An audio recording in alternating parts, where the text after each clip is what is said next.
السلام علیکم ورحمۃ اللہ وبرکاتہ۔ امید ہے کہ آپ تمام حضرات بخیر و عافیت ہوں گے۔ آپ تمام حضرات کی خدمت میں بہت قیمتی بات لے کر حاضر ہوا ہوں۔ اب اس بات کو شروع کرتے ہیں بغیر تاخیر کیے ہوئے۔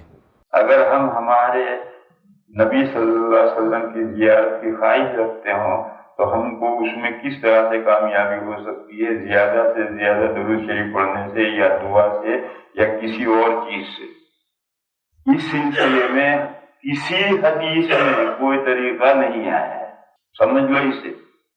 قرآن شریف میں بھی نہیں کہ اگر تم حضور کی زیارت خواب میں کرنا چاہتے ہو تو کیا طریقہ، قرآن میں بھی نہیں، اور کسی حدیث میں بھی نہیں کہ اگر کوئی شخص نبی پاک صلی اللہ تعالی علیہ وسلم کو خواب میں دیکھنا چاہتا ہے تو کیا کرے، کوئی حدیث میں نہیں۔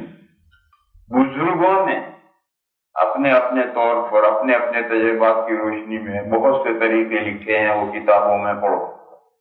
باقی وہ بزرگوں کے لکھے ہوئے ہیں، اس کی کوئی گارنٹی نہیں۔ قرآن و حدیث میں بات آئی ہو تو وہی، اس کی تو گارنٹی، لیکن اس سلسلے میں قرآن و حدیث میں کچھ نہیں۔ حدیثوں میں صرف اتنا ہے کہ جو شخص نبی پاک صلی اللہ تعالی علیہ وسلم کو خواب میں دیکھے گا تو اس نے حقیقتاً حضور جی کو دیکھا۔ شیطان خواب میں حضور کی شکل بن کر نہیں آ سکتا، بس۔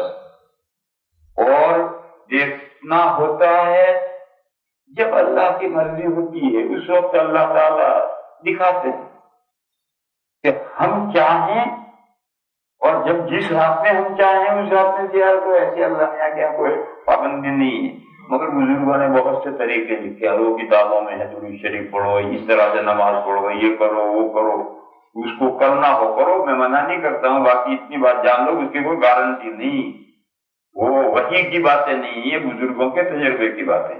ایسے ہی مزید ویڈیو دیکھنے کے لیے آپ ہمارے چینل نورانی باتیں کو لائک کریں، سبسکرائب کریں، تاکہ ویڈیو اپلوڈ ہوتے ہی سب سے پہلے نوٹیفیکیشن آپ کو مل جاوے، اور اس ویڈیو کو شیئر کرنا بالکل نہ بھولیں۔